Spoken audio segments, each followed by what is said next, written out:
just to give you a little bit of numbers that what we have done so far.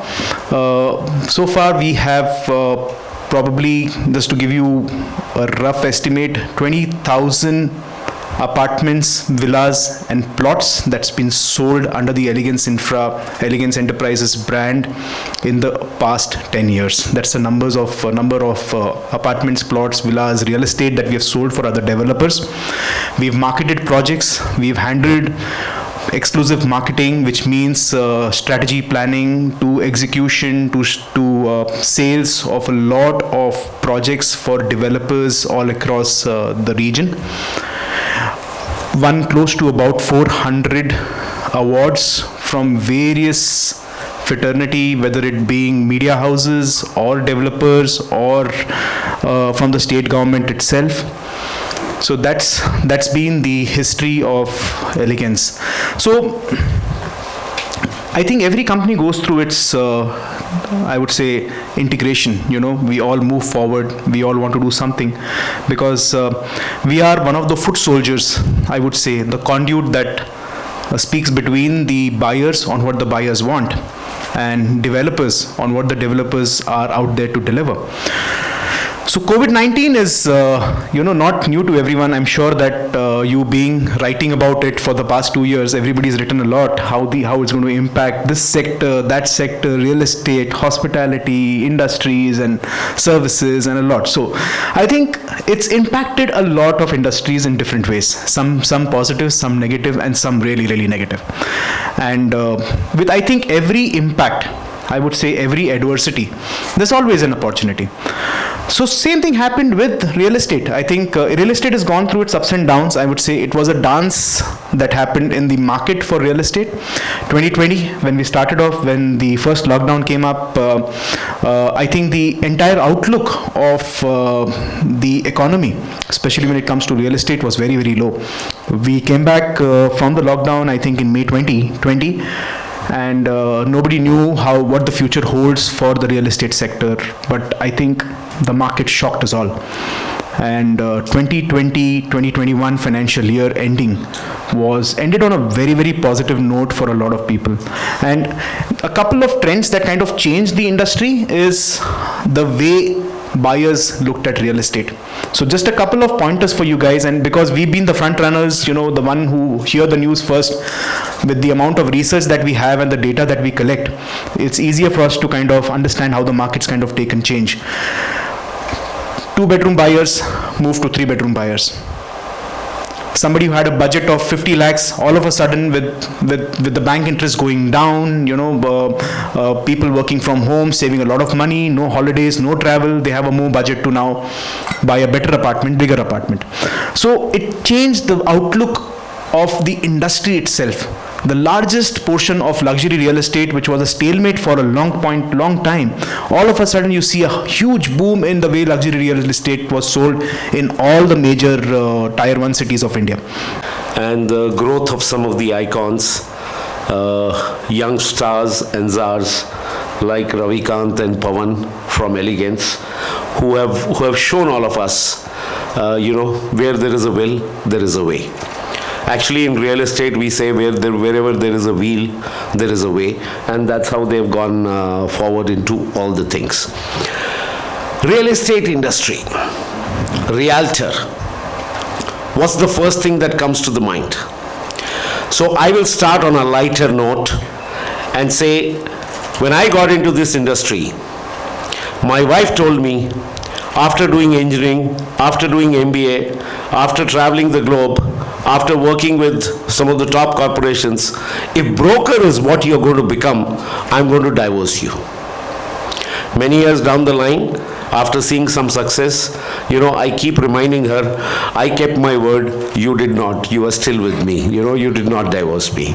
But that's how the profession, like many other professions, has changed, has taken shape, has professionalized, and it is the stars both in Bangalore and across the country that have taken it to the next level.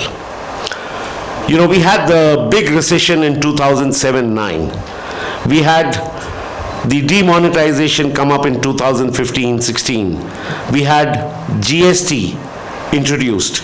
More than anything else, we had a new dynamics to the whole real estate with RERA coming into the picture. While on one end RERA recognized the industry, the Real Estate Regulation Act also brought in new norms which were not present earlier. Now, why was all of this done?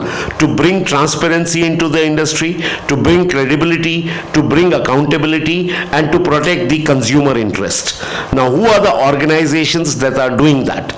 So, really, a city association like CREA, Confederation of Real Estate Associates in Bangalore, is a 11-12-year-old organization that today has all the top leading realtors as its members. They take on their interests at the state level, whether it's with the RERA, whether it's with the government, whether it's with the developers. NAR India, the National Association, is the mother of all such city associations, and as of today, about 47 associations and close to 50,000 members, which will, along with employees, translates into a large number. And yet, whether we take the interests of one nation, one license with the government, whether we talk of GST rationalization, whether we talk of a mobile app building, whether we talk of a business exchange program, eventually it is the people who translate that to business. Transparency, trust, credibility, accountability, that's most important. And I don't think anybody can do it better than a realtor turning into a developer, and that too one with such success story as Elegance Infra. So I think we need to give a big round of applause to Elegance to what they have done. Our Prime Minister Modi ji is very clear on a 1 trillion economy by 2030. Real estate is going to contribute about 18 to 19% of that GDP. By 2040, the real estate industry will be 65,000 crores. 65,000 crores. The foreign direct investment by 2025 is going to be 25,000 crores per quarter coming into India. You know, we're talking very large numbers.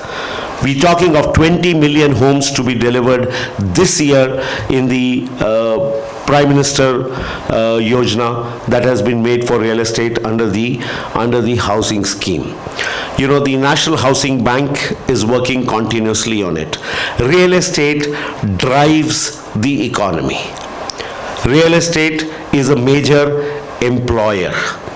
As of today, 8 to 9%, which will go up to close to 15% once the growth happens by 2025. In terms of the employment contribution will alone come from real estate. As Elegance Infra, sir, as Amit sir has mentioned, that we have been as a realtor 10 years, and we know the research of the customer.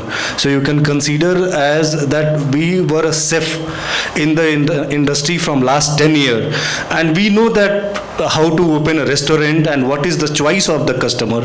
So we know well, and our major product will be the affordable housing. Even you look at our farm and whatever we are developing, it's much lower than the market price, because we understand the affordability of the customer, and Elegance Infra is built just to on requirement of the customer, not on the luxury or anything. We understand the requirement much better than anyone else, and accordingly we have planned the Elegance Infra, and our project will be very affordable for the customer who is not able to buy a home in Bangalore. We make sure that everyone can buy a home in a Bangalore. Because the input cost, whether it is in Bangalore or whether it is 60 kilometers away, is the same, even though the land price is lesser 60 kilometers away compared to Bangalore.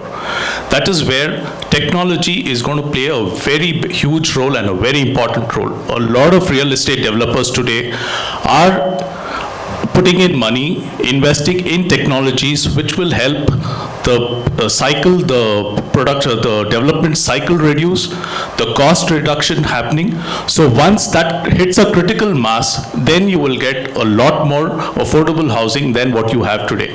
But as far as I'm concerned, technology is the key right now, which is keeping back, because if you go 100 kilometers away from Bangalore also, the input cost is the same. The land cost is probably lesser.